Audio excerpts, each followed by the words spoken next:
Assalamualaikum warahmatullahi wabarakatuh. Alhamdulillahi wa kafa, wassalatu wassalamu ala rasulihil mustafa wa ala alihi wa ashabihi wa man ihtada, amma ba'd. Bagaimana kabar Bapak Ibu, sehat semua? Mudah-mudahan kita, keluarga kita seluruhnya, Masjid Al-Ikhlas, Komplek Garuda, Cipondoh, Tangerang Kota, dirahmati oleh Allah Subhanahu wa Ta'ala. Amin ya rabbal. Salawat dan salam semoga Allah sampaikan keharibaan uswatun hasanah kita, Nabi kita Muhammad sallallahu alaihi wasallam. Saya punya channel di YouTube Majelis Studi Dakwah Terapan, nama channelnya Ustadz Arifin Purba Official. Kami menyelenggarakan dua program. Yang pertama, pesantren virtual pondok sholat yang mengulas dan mengkaji sholat dari semua sisi zahir maupun sisi batin.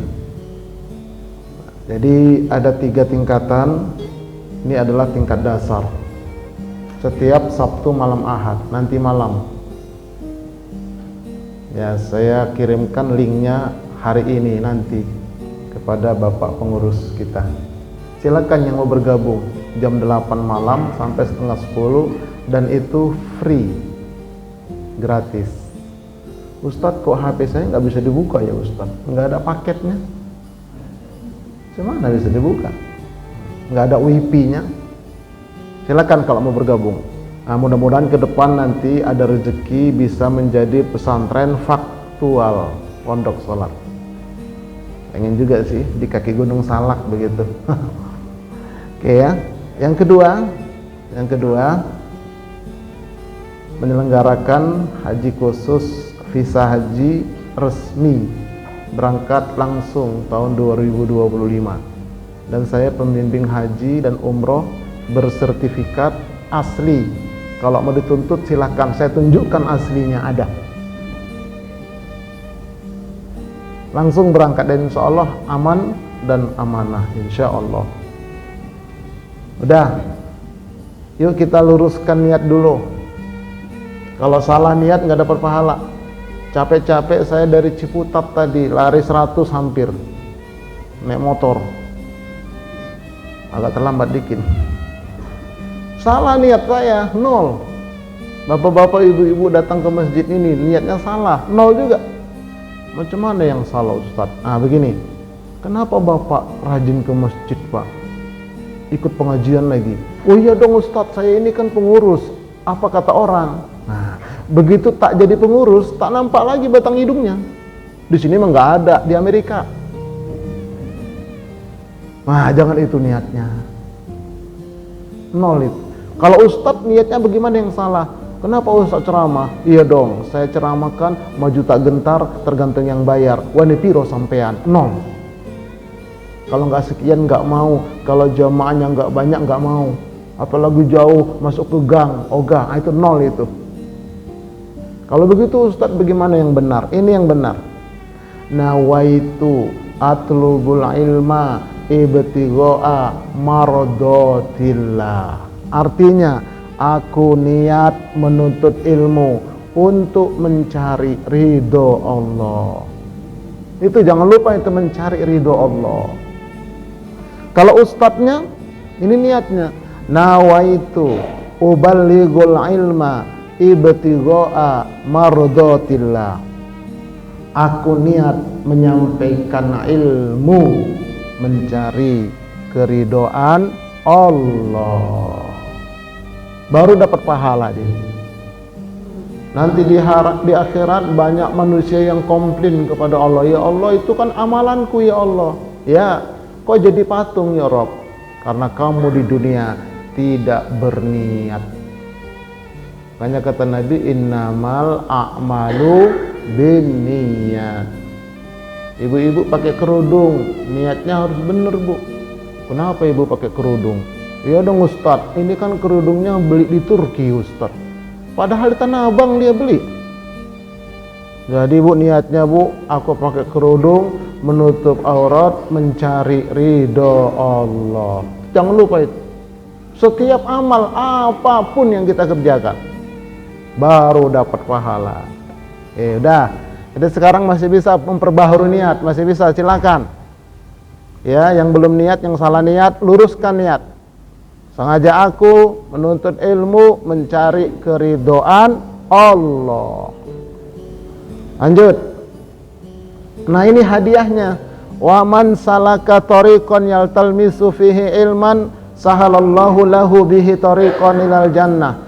Barang siapa menempuh jalan untuk mencari ilmu, maka Allah akan memudahkan jalan ke surga baginya. Jadi ke surga itu merupakan hadiah, ya, hadiah dari Allah, bukan tujuan, bukan niatan. Nggak boleh niatnya aku pengen masuk surga, nggak boleh. Niatnya itu tadi mencari ridho Allah. Masuk surga hadiah. Masih banyak hadiah lagi yang Allah siapkan bagi orang yang rajin menuntut ilmu, baik secara offline seperti ini maupun secara online. Oke, baik ya. Nah, Bapak Ibu sekalian, ini maaf tadi ada sedikit perubahan tema karena tadi malam baru dapat wangsit. Apa temanya Ustaz? Ikhlas dan syukur menghadapi takdir buruk. Kenapa ini perlu saya sampaikan? Pertama, karena saya ceramah di Masjid Al-Ikhlas. Nah, yang kedua, sekarang banyak permasalahan yang kita hadapi, terutama gonjang-ganjing politik. Supaya kita nggak stres, nggak bingung. Nah, yuk kita kaji nih, ya. Ikhlas dan syukur menghadapi takdir buruk. Ustadz, kok takdir buruk? Bukannya takdir baik, Ustadz.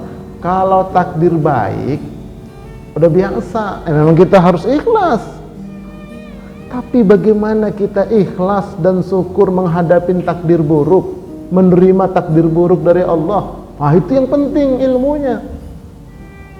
Bisa Ustadz? Bisa. Macam mana caranya Ustadz? Tetap bersama saya, jangan kemana-mana. Ini dalam ini, ya. Ilustrasi.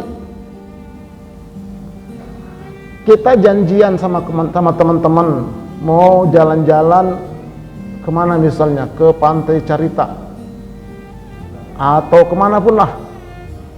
Janjian jam 6 pagi kumpul di dekat Situ Cipondoh. Jam 6 pagi ya kumpul ya, jangan sampai terlambat. Oh iya, wah, udah bayar tuh semua Bu. Kemudian kita ditinggal, marah-marah kita. Gimana sih ini panitia? Baru terlambat 5 menit, udah ditinggal, ditelepon gak ada yang ngangkat. Oh pokoknya saya nuntut, saya udah lunas. Marah-marah dia. Jam 12 siang dengar kabar mobilnya masuk jurang. Baru apa kata dia? Alhamdulillah saya nggak ikut.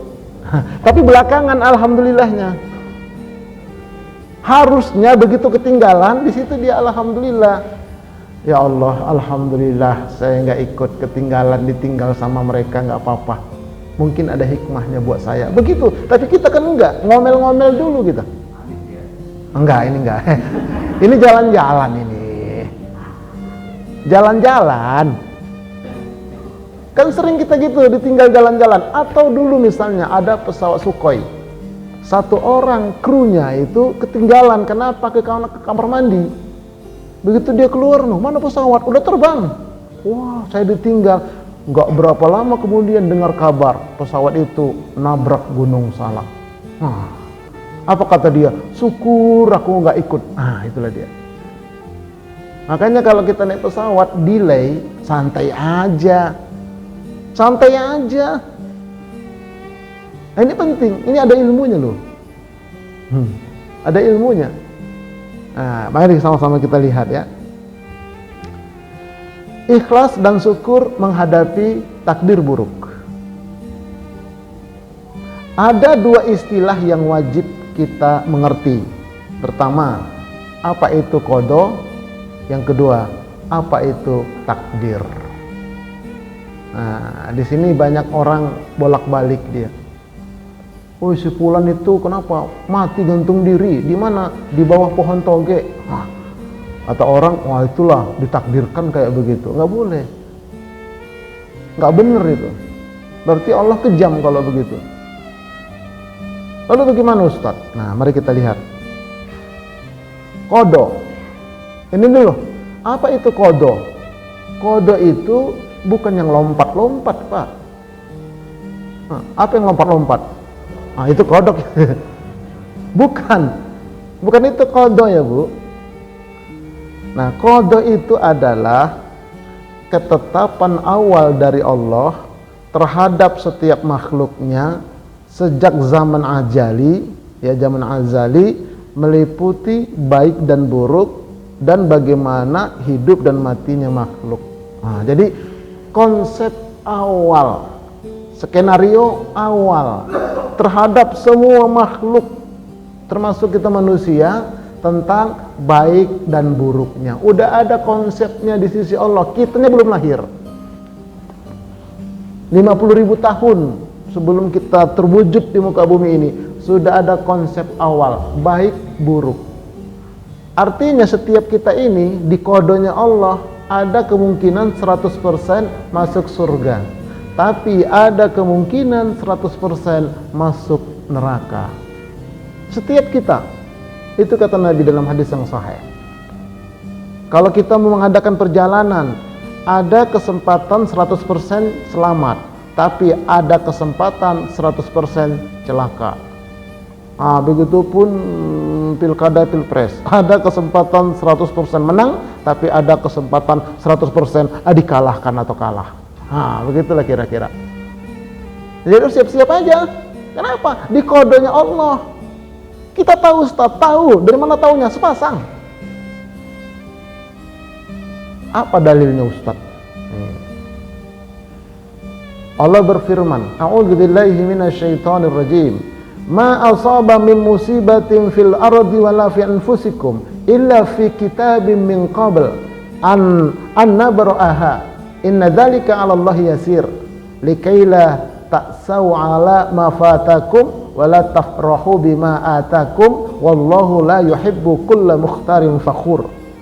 Artinya, tidak ada bencana yang menimpa di bumi dan tidak juga yang menimpa dirimu kecuali telah tertulis dalam kitab Lauhul Mahfuz sebelum kami mewujudkannya. Sesungguhnya hal itu mudah bagi Allah. Semua sudah ada ketetapan, sepasang, baik, buruk. Begitu meyakininya, baik, buruk. Nah, kemudian agar kamu tidak bersedih terhadap apa yang luput darimu dan tidak pula terlalu gembira terhadap apa yang diberikannya kepadamu. Allah tidak menyukai setiap orang yang sombong lagi membanggakan diri. Misalnya, ada kawan, Pak, ya ini ada gedung nih, berapa puluh tingkat, berapa tingkat lah begitu ke atas, mau dijual ini. Berapa harganya? 1 M. Coba Pak pasarkan. Nanti Bapak dapat 2,5%. Kalau 100 M, bukan ember ya, miliar, itu 2,5%-nya berapa itu? 2,5 miliar. Kita share-lah ke 1000 grup, juap, letak-letuk, nggak laku-laku. Ya udah, nggak usah sedih.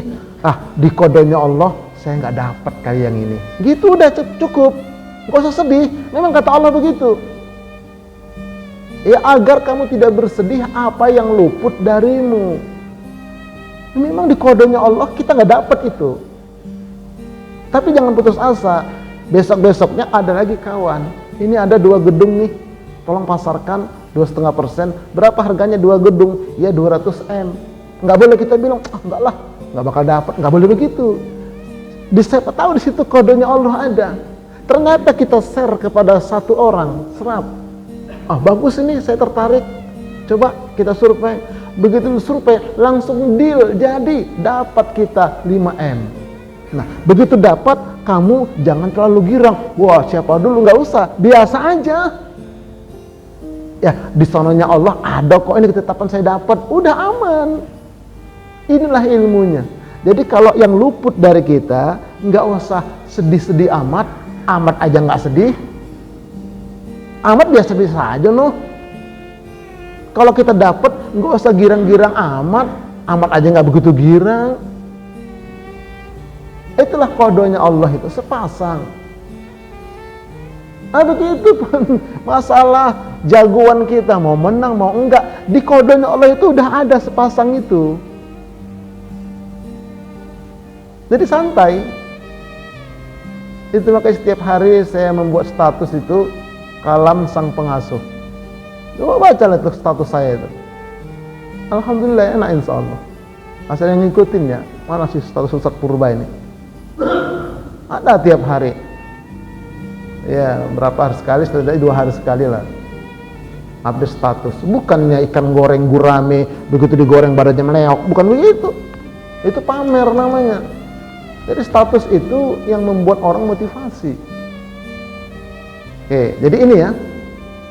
Semuanya takdir kodonya Allah, baik buruk ada pada azalinya Allah di Lauhul Mahfuz. Oke. Lauhul Mahfuz itu di mana, Ustaz? Terus Tanah Abang naik ke atas. Itu Lauhul Mahfuz. Ya. Ini dia Lauhul Mahfuz. Kita lihat. Sesungguhnya Allah telah menciptakan Lauhul Mahfuz itu dari mutiara yang putih. Lembaran-lembarannya dari yakut merah. Bukan menteri ya. Dan kolamnya dari nur atau cahaya. Dan tintanya juga dari cahaya. Setiap hari Allah memerintahkan kepada Lauhul Mahfuz sebanyak 360 perintah untuk menciptakan, memberi rezeki, mematikan, menghidupkan, memuliakan, menghinakan, dan dia berbuat menurut apa yang dikehendakinya. Maksudnya Allah. Jadi Lauhul Mahfuz ini adanya di Sidratul Muntaha. Di atas kita ini ada 7 lapis langit. Wa banaina fawqakum sab'an shidada.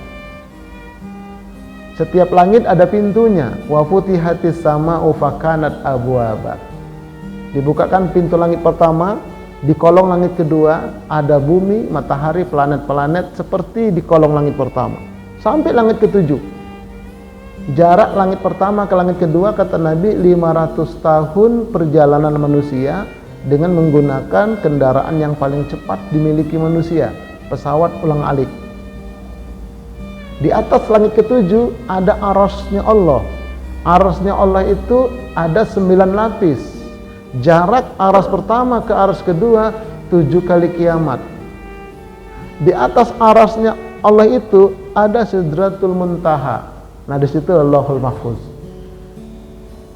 Kitab yang maha besar.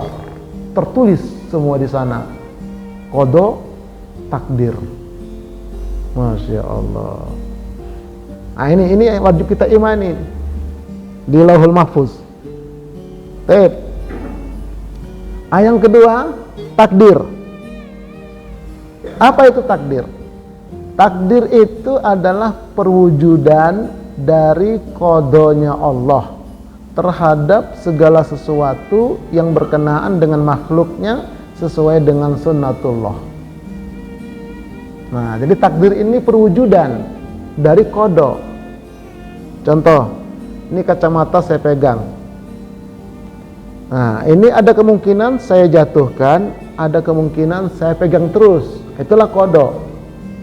Begitu saya jatuhkan, itulah takdir. Jadi takdir itu nggak bisa berubah lagi, udah terjadi. Nah, kalau qada masih bisa berpilih.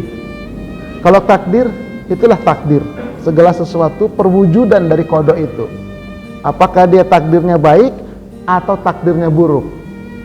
Nah, nanti tergantung manusianya, nanti ikhtiar dan doanya. Tapi yang jelas takdir itu perwujudan dari qadanya Allah. Oke, itu takdir. Ya. Misalnya tadi itu ada orang mati gantung diri. Wah, dia sudah ditakdirkan begitu. Nggak, tidak boleh begitu bahasanya.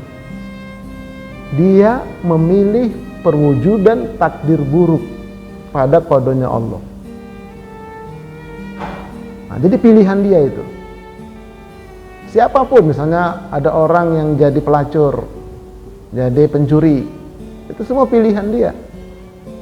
Nah, karena kata Allah, kalau mau beriman, berimanlah, mau kafir, kafirlah, pilihan. Ya, itu namanya bedanya qada sama takdir. Takdir adalah perwujudan dari qada. Nah, ini hadis Nabi. Mari kita lihat terjemahannya. Lalu ada seorang laki-laki dari Muzainah atau Juhainah bertanya kepada Nabi, "Wahai Rasulullah, bagaimana kita harus beramal? Apakah amalan itu berdasarkan pada takdir yang telah berlalu atau berdasarkan pada sesuatu yang baru atau qada?" Beliau menjawab, berdasarkan pada sesuatu yang ditetapkan, yaitu qada. Laki-laki itu atau sebagian orang bertanya lagi, "Lalu untuk apa kita beramal ya Rasulullah?" Beliau menjawab, sesungguhnya ahli surga akan dimudahkan untuk beramal dengan amalan penduduk surga, dan ahli neraka akan dimudahkan untuk beramal dengan amalan penduduk neraka. Kita ini ada kemungkinan masuk surga dan ada kemungkinan masuk neraka. Kalau dia menginginkan qadanya Allah itu masuk surga, maka Allah akan mudahkan dia beramal dengan amalan surga. Tapi kalau dia tidak menginginkan keinginan masuk surga itu, otomatis dia merupakan ahli neraka, maka Allah mudahkan dia untuk beramal amalan ahli neraka. Nah, jadi kita beramal itu tergantung dengan ketetapan Allah itu, qada itu. Ada dua tadi, mana yang kita pilih? Oke, nah ini pengertian tentang qada dan takdir. Kemudian di masyarakat setelah Rasulullah wafat, muncullah 73 golongan. Nah, di antaranya ada golongan atau kelompok yang menolak takdir, namanya kelompok Qadariyah. Ya. Kelompok Qadariyah adalah mereka yang berkeyakinan bahwa semua atas kemampuan manusia untuk melakukan perbuatan-perbuatannya, tidak ada kaitannya dengan takdir. Nggak ada takdir itu bikin malas. Dikit-dikit takdir, dikit-dikit takdir, takdir kok dikit-dikit, kata mereka. Kalau tidak usaha, ya nggak dapat. Itu kata mereka ini, kelompok Qadariyah. Tidak ada takdir dan tidak perlu doa. Yang penting kita usaha. Pokoknya kita kerahkan semua potensi kita. Pokoknya kita harus menang. Pokoknya kita harus dapat. Doa nggak perlu, takdir nggak ada. Ini Qadariyah. Banyak sekarang orang kayak begini. Ini sesat. Apalagi dalam perpolitikan. Luar biasa. Kayaknya jangan terjebak, kita nyantai aja. Yang menang siapa, yang dapat roti siapa, dan kita dapat apa? Marah sama-sama kita jadi merengut-merengutan, kan gak enak. Tinggal satu masjid tapi merengut-merengutan. Begitu kita mau sholat berjamaah, dia kesono begitu. Di masjid kok begitu, lebih itu. Di sini mah nggak ada, di Jepang. Ini perlu saya sampaikan ini. Akhir zaman, Bapak Ibu sekalian. Ntar lagi Dajjal keluar, ntar lagi, ya Allah. Saya ada kajian tentang itu, Pak. Aduh, ngeri. Kalau saya sampaikan itu, nggak bisa makan, nggak bisa minum, Bapak Ibu. Makanya saya kuatkan dulu ini, supaya nanti kalau saya sampaikan itu udah paham. Ngeri Pak.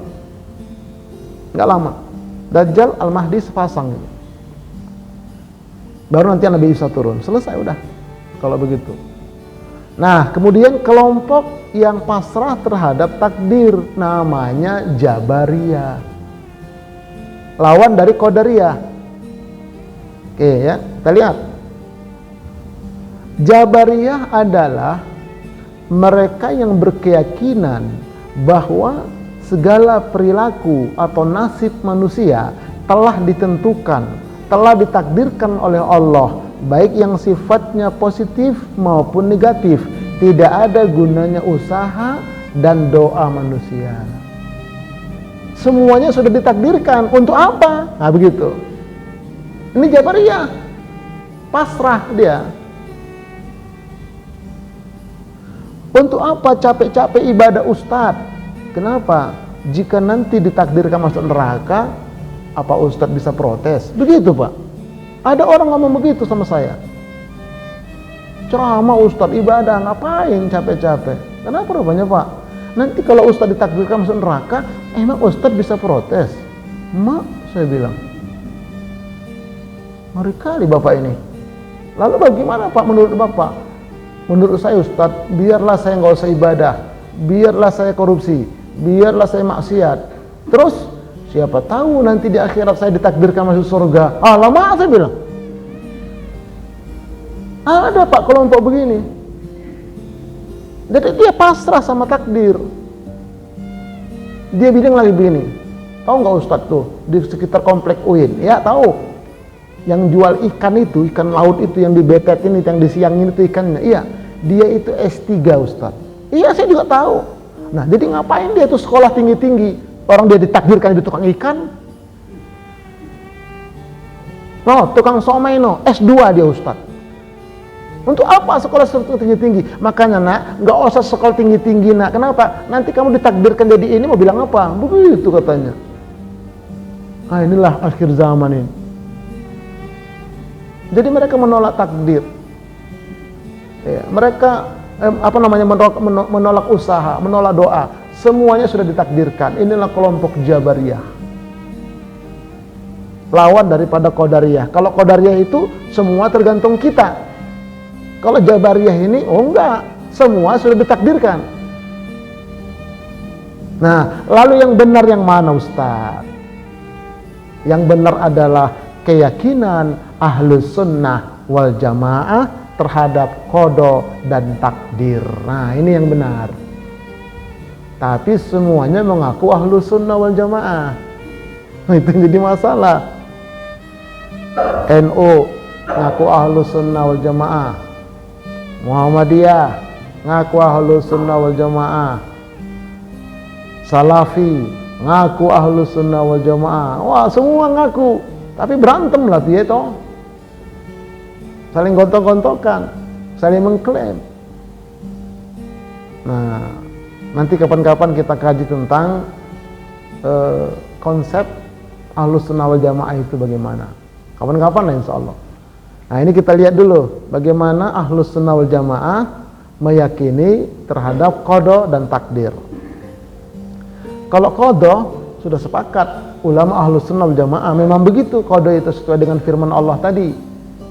Ditetapkan oleh Allah di Lauhul Mahfuz tentang baik dan buruknya setiap makhluk. Nah, kemudian macam-macam takdir. Nah, ini menurut Ahlus Sunnah. Yang pertama, takdir mubrom. Takdir mubrom adalah perwujudan mutlak ya dari qadanya Allah selaku pencipta semesta dan tidak bisa ditawar lagi. Meskipun manusia berusaha dan berdoa kepada Allah, nggak bisa. Namanya takdir mubrom, nggak bisa diganggu-gugat. Memang Allah di situ semata-mata.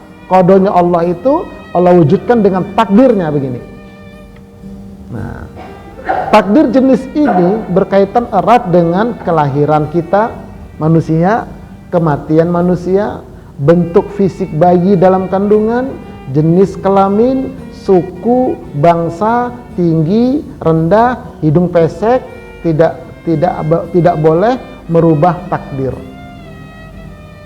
Misalnya ada orang pengen punya anak laki, istrinya hamil, langsung setelah hamil 3 bulan, 4 bulan, 5 bulan diteropong. Apa namanya diteropong itu? Di USG. Wah, ini kayaknya anak kita ini ucok ini. Oh, girang dia. Karena ada monasnya katanya. Wah, dia belilah karpet gambar bola. Dia belilah macam-macam mobil-mobilan, disiapin untuk anaknya bakal lahir. Begitu lahir ternyata si butet. Nggak bisa diprediksi Bapak Ibu. Ada orang yakin banget dia itu laki-laki, berkeyakinan sama ilmu teknologi. Ternyata Allah kasih perempuan. Itulah takdir mubrom. Hidung kita pesek Bu, nggak boleh dioperasi plastik. Haram merubah takdir. Biarlah asal masih ada hidungnya. Ini dioperasi plastik dibikin mancung, mati listrik, dia bawa lilin, kepanasan, meleleh hidungnya. Merubah takdir. Begitupun alis matanya, lentik matanya itu dibikin plastik. Hati-hati. Nah, itu namanya nggak nerima takdir dia. Itu namanya takdir mubrom. Kenapa lah aku nggak lahir di India ya? Kenapa aku lahir di Cipondoh? Kalau aku lahir di India kan aku bisa mirip-mirip kayak Sahrul Khan sedikit. Nah, nggak bisa itu, nggak boleh. Terimalah kita lahir di sini, lahir di Indonesia. Mau bilang apa? Nah, itu namanya takdir mubrom. Iya, nggak bisa ditolak dia. Memang udah kehendak Allah begitu. Itu fisik kita dalam kandungan itu nggak bisa Pak, mentang-mentang kita yang membuat, nggak bisa kita mencetak, nggak bisa Pak. Ya Allah yang mencetak. Ketahuilah, manusia ini ya dalam ilmu kekhususan ada 10 atau 12 master percetakan. Itu makanya kadang-kadang, loh si Anu kok kayak mirip ya, saya mirip ya. Saya Pak ada 3 jamaah saya, 3 teman saya Pak. 3-3-nya mirip saya lihat dari belakang. Ini satu percetakan dia. Bapak-bapak sering juga lihat, ini kok sama ini kayak Irfan miripnya. Itu satu cetakan itu. Ada 12 percetakan Pak. Luar biasa. Cuman Allah pencar dia. Nah, itu ilmu khusus itu ya. Saya sedikit aja bongkar itu. Khusus nggak boleh dalam-dalam, bahaya itu. Ini namanya takdir mubrom. Ya. Nggak bisa diganggu-gugat. Nah, ini Ahlus Sunnah wal Jamaah. Yang kedua, takdir mu'allaq. Takdir mu'allaq. Apa itu? Takdir mu'allaq ialah perwujudan dari qadanya Allah yang mengikutsertakan usaha dan doa manusia. Nah, di sini. Jadi ada peran usaha kita, ada peran doa kita. Allah kasih. Itu namanya takdir mu'allaq. Nah, kemudian takdir jenis ini antara lain cita-cita atau impian kita. Nah, itu. Yang kedua, kesuksesan. Kemudian rezeki. Kemudian keselamatan, kesehatan, dan lain-lain. Makanya kalau kita mau pergi, mau kemana Pak? Mau umroh nih, kapan berangkat? Depan. Oh iya Pak ya, doakan ya. Nah itu kan semoga selamat. Gitu. Pilihlah pesawat yang bagus, travel yang dikenal. Siapa itu? Ustadz Purba misalnya. Itu ikhtiarnya. Iya, bukan promosi, cuma ngasih tahu aja kok. Baru kita minta doakan. Itu namanya takdir mu'allaq. Karena kita ada kemungkinan selamat, ada kemungkinan celaka. Di kodonya Allah itu. Oke, ya, jadi gitu ya. Ini takdir mu'allaq. Terkait dengan cita-cita, impian, kesuksesan, rezeki, keselamatan, kesehatan, dan sebagainya. Nah, baru langkah-langkah menerima takdir Allah, terutama takdir buruk atau takdir baik. Bagaimana? Menurut konsep Ahlus Sunnah wal Jamaah. Satu, diawali dengan ikhtiar yang optimal. Tapi ingat, keberhasilannya ya sekitar 10%. Jangan sampai berkeyakinan 100%. Itu nanti qadariyah. Kalau Ahlus Sunnah wal Jamaah, kita ikhtiar yang optimal itu 10% cuman kemungkinan berhasilnya. Allah berfirman, "Innallaha la yughayyiru ma biqaumin hatta yughayyiru ma bi anfusihim." Sesungguhnya Allah tidak akan merubah keadaan satu kaum kecuali kaum itu mau mengadakan perubahan secara optimal apa yang ada pada diri mereka. Nah itu, jadi seusaha apapun kita, niat kita di kolbu kita itu, ya Allah, ini hanya 10% ya Allah. Nggak boleh kita berkeyakinan usaha kita itu berhasil, nggak boleh. Qadariyah nanti jadinya. Iya, makanya kita kan ini la haula wala quwata illa billah. Ini Bapak Ibu, ketika azan berkumandang, hayya 'alas shalah, ayo kita sholat. Apa jawaban kita? La haula wala quwata illa billah. Kalau kita pikirkan secara logika, nggak nyambung. Harusnya hayya 'alas shalah, mari kita sholat. Kita jawab sami'na wa ata'na, kami dengar, kami taat. Kan secara logika begitu, tapi Nabi mengajarkan tidak begitu. Kata Nabi, katakan la haula wala quwata illa billah. Kenapa? Semua daya kita ini, kekuatan kita ini bukan kita, tapi dengan izin Allah. Mantap itu. Jadi kita berjalan, Pak, bukan kaki kita, Pak. Kita melihat, bukan mata kita, Pak. Nah, ini masih tuluk ya. Tuluk terbit, lewatkan sedikit, baru suruh. Nah, kemudian orang mati, mayat, itu ada kakinya, kok nggak bisa jalan? Ada matanya, kok nggak bisa lihat? Nah, itulah artinya kita ini berjalan melihat bukan kita, tapi dengan izin Allah. Jadi ikhtiar itu hanya 10% kemungkinan. Bisa jadi pun nggak ada, tapi wajib ikhtiar. Yang kedua, diiringi dengan doa yang khusyuk. Nah, kita berdoa ini, itu pun hanya 10% kemungkinan berhasil. Disebutkan dalam hadis, tidak ada yang dapat menolak takdir kecuali doa. Tidak ada yang menambahi usia kecuali kebaikan. Dan seseorang hamba benar-benar terhalang dari rezeki karena dosa yang dilakukannya. Jadi kalau kita banyak berbuat baik, umur kita ditambah oleh Allah. Kalau kita berbuat dosa, rezeki kita dihalang oleh Allah. Nah, yang bisa menolak takdir buruk itu adalah doa. Sebetulnya tadi kita itu akan celaka di kodonya Allah dan akan mendapatkan takdir celaka. Kita berdoa atau didoakan orang, ada kemungkinan kita tertolak ya takdir buruk itu. Makanya sering-sering banyak-banyak berdoa, karena doa itu senjata orang beriman. Dan banyak-banyak minta doa, apalagi yang doakan itu ustadz, bukan ustadz purba, ustadz yang lain. Yang ketiga, tawakal yang penuh. Nah, inilah dia, keberhasilan 100%. Ini 100% nih kalau tawakal.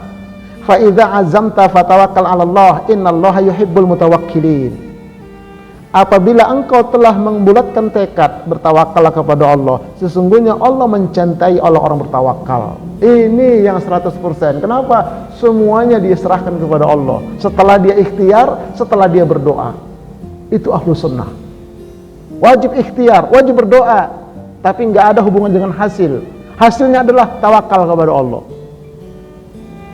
Dalam ini akhir zaman. Kemudian jika sesuai harapan, maka bersyukur. Sungguh menakjubkan perkaranya seorang mukmin itu. Sesungguhnya semua urusan baik dan hal itu tidak dijumpai pada orang lain kecuali orang mukmin. Jika dirinya memperoleh nikmat, lalu dia bersyukur, maka itu baik baginya. Nah, kalau sesuai harapan, bersyukur. Ikhlas, bersyukur, karena sesuai harapan. Wajar itu. Nah, tapi yang B, Jika tidak sesuai harapan, maka berimanlah. Nih, kamu beriman kepada Allah. Ya, jadi apa itu iman? Kamu beriman kepada Allah, kepada malaikat, kepada kitab-kitab, kepada rasul-rasul dan hari akhir, dan kamu beriman kepada takdir baik maupun yang buruk itu datang dari Allah. Wa tu'mina bil qadari khairihi wa syarrihi. Nah, jadi langkah pertama paling dasar kalau ada sesuatu yang tidak sesuai harapan, paling mendasar adalah imani itu takdir dari Allah. Itu imani itu. Itu paling dasar. Ya. Nah, kemudian begitu juga dalam hadis, orang mukmin yang kuat lebih baik dan lebih dicintai oleh Allah daripada orang mukmin yang lemah. Kuat apa? Ekonomi, politik, semuanya kuat. Nah, itu Allah itu suka. Memang pada masing-masing terdapat kebaikan. Yang lemah ada kebaikan, yang kuat ada kebaikan. Yang lemah kita tolong, dapat pahala kita. Capailah dengan sungguh-sungguh apa yang berguna bagimu. Mintalah pertolongan kepada Allah. Nah, itu jadi ikhtiar sungguh-sungguh minta tolong, berdoa. Dan jangan kamu menjadi orang yang lemah. Apabila kamu tertimpa sesuatu kemalangan, maka janganlah kamu mengatakan, seandainya tadi saya berbuat begini dan berbuat begitu, niscaya tidak akan terjadi seperti ini, nggak akan jadi begitu. Nggak boleh. Tetapi katakanlah, ini sudah takdir Allah, dan apa yang dikehendakinya pasti akan terlaksana. Karena sesungguhnya ungkapan jikalau seandainya akan membukakan jalan bagi godaan setan. Hadis riwayat Imam Muslim. Nah, kan kita sering begitu. Kenapa nggak begini? Kenapa nggak begitu? Nggak boleh. Yang penting kita sudah ikhtiar, sudah doa, sudah tawakal. Tidak sesuai harapan, sudah serahkan. Ini takdir dari Allah. Cakep. Nggak stres kita. Apalagi stres, nggak. Karena tahu kita ilmunya. Itu yang kedua. Yang pertama ini, imanin itu. Baru yang C, jika tidak sesuai harapan, maka sabar. Nah, baru sabar dia. Sabar.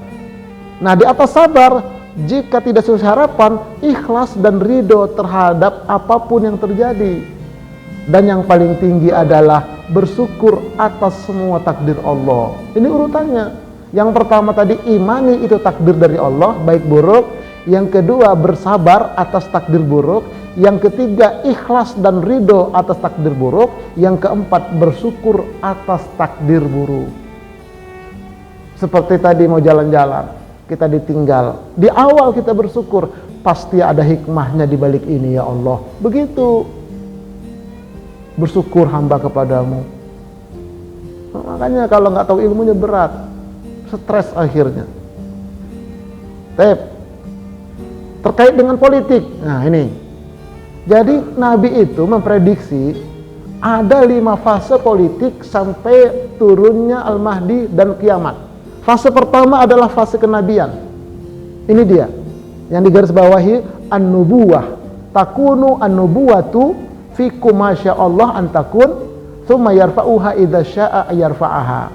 Berlangsung fase kenabian 23 tahun. Ini fase pertama. Fase kedua, khulafa rasyidin, summa takunu khilafatun ala minhajun nubuwah.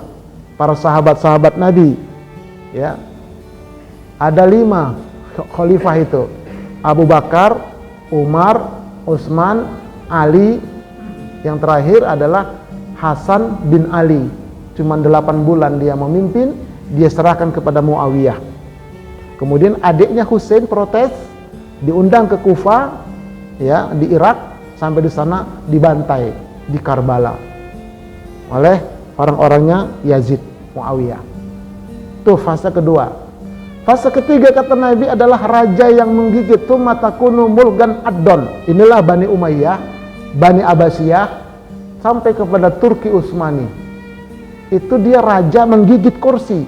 Jangan sampai turun kepada keturunan yang lainnya. Kecuali berebut, nanti dia berkuasa. Bani ini, keturunan ini. Sistem kerajaan. Anaknya, ponakannya semua disusun begitu. Itu zaman dulu begitu. Mulkan Adam namanya. Udah berlalu. Nah, kemudian sekarang ini adalah mulkan jabriyatan, penguasa yang memaksakan kehendak. Tsumma takunu mulkan jabriyatan. Seluruh dunia sekarang politik itu berkuasa, dialah yang berkuasa. Dia paksakan kekuasaan dia. Jadi senyum aja kita, oh iya, emang kata Nabi begitu dalam hadis. Jadi nggak usah pusing, tapi tetap kita berpihak pada yang benar menurut kita. Nah, baru nanti yang kelima kata Nabi, fase kelima adalah Imam Al-Mahdi. Tsumma takunu khilafatan ala minhajun nubuwah. Tsumma sakata. Itulah masanya Al-Mahdi muncul. Kita tinggal nunggu aja Al-Mahdi. Al-Mahdi itu nggak usah diusahain, ditunggu aja, ntar datang dia. Bersama dengan Dajjal. Cuma dua kata Nabi ciri-cirinya. Yang pertama Palestina. Yang bisa mendamaikan Palestina adalah Imam Al-Mahdi. Yang kedua, dari arah Ka'bah ke timur, umatku akan berperang dengan mata sipit komunis. Siapa itu kata ulama? Indonesia. Siap-siap. Siapan ketapel dari sekarang. Pencak silat siapan dari sekarang. Golok, karena bakal berperang kata Nabi, berdarah-darah. Cuma dua itu tanda-tandanya. Indonesia yang menjadi patokan. Luar biasa Indonesia. Negeri yang dirahmati oleh Allah. Atas berkat rahmat Allah kita merdeka. Bagaimana mungkin bambu runcing melawan meriam? Kita merdeka bambu runcing. Meriamnya betul-betul meriam, bukan meriam Belina, bukan. Menang kita dengan rahmat Allah itu. Nah, ilustrasi terakhir. Satu keluarga dari Grogol mau ke Kampung Melayu. Ada dua pilihan jalan. Jalan pertama dari Selipi Bundaran belok kiri, Kasablanka, Kampung Melayu. Kata suami, dari mana kita nih?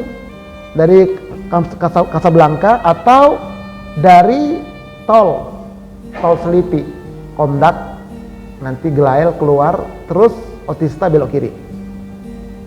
Nah, kata keluarga, dari tol aja bang. Anak-anak, iya dari tol aja ya. Kenapa nggak dari Kasablanka? Oh macet nanti. Oh baiklah, yuk kita dari tol. Baca doa. Ini ikhtiarnya dari tol. Baca doa. Bismillahi tawakkalna 'alallah, la haula wala quwata illa billah. Nggak pakai azim. Berangkat. Kondak lancar, ya. Selipi lancar, Kondak lancar. Begitu dekat patung Pancoran, ya, macet total. Kenapa? Patungnya turun cuci kaki. Orang pada lihat semua. Suaminya senyum aja. Bang, abang kok nggak marah-marah bang? Emang kenapa? Ini kan maunya kita. Maunya abang kan dari Kasablanka. Untuk apa marah dek? Ini kan sudah takdir Allah. Kita sudah ikhtiar sepakat dari sini. Kita sudah berdoa. Kita bertawakal. Ternyata Allah kasih macet. Dari mana Ustadz tahu? Dari Ustadz Purba kemarin. Kan enak begitu ngaji. Ini kadang-kadang naik motor bu. Ya, suaminya salah jalan. Abang sih dari sini, kenapa nggak dari sana tadi bang? Dicubit tuh suaminya. Udah terima aja itu macet. Ngomel kita sampai mulut kita jontor kayak bajai, percuma. Emang udah macet kok. Nah begitulah caranya pak. Suami istri pengantin baru, indah banget, jalan berdua di kuburan berani. Begitu kesandung, sakit ya sayang. Mana batu? Marah, nakal kau batu. Matu diomelin, pada istri menyandung. Itu pengantin baru. Begitu pengantin hampir kadaluarsa, jalan pun nggak mau sama. Ditinggal itu istrinya. Lama kali kau kayak keong begitu. Begitu istri kesandung, apa kata suami? Mata lo kemana? Kagak lihat apa batu? Ngomel terus berantem di rumah tangga. Kata istrinya, bang, ayah nyesel kawin sama abang. Coba dulu saya kawin sama mantan saya. Nggak boleh bu, terimalah suami ibu, walaupun hitam pendek, hidup lagi, udah nasib. Nah coba perbaiki dengan syariat. Enak kalau kita paham begini mah, nggak usah pusing-pusing amat. Apalagi ngadepin politik begini ya, udah ketahuan tuh, berebutnya nggak jelas. Masa kita ikut-ikutan? Nah ini bapak ibu sekalian, udahlah, cair aja cair. Enak apa kalau kita paham ilmu ini. Oke ya. Wallahu a'lam bishawab lah.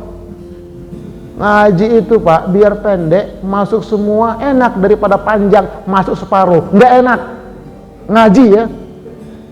Jangan yang lain-lain pula, ngaji. Nah ini saja lah ya, nanti kapan-kapan kita lanjut lagi. Kalau ada pertanyaan dipersilahkan. Assalamualaikum warahmatullahi wabarakatuh.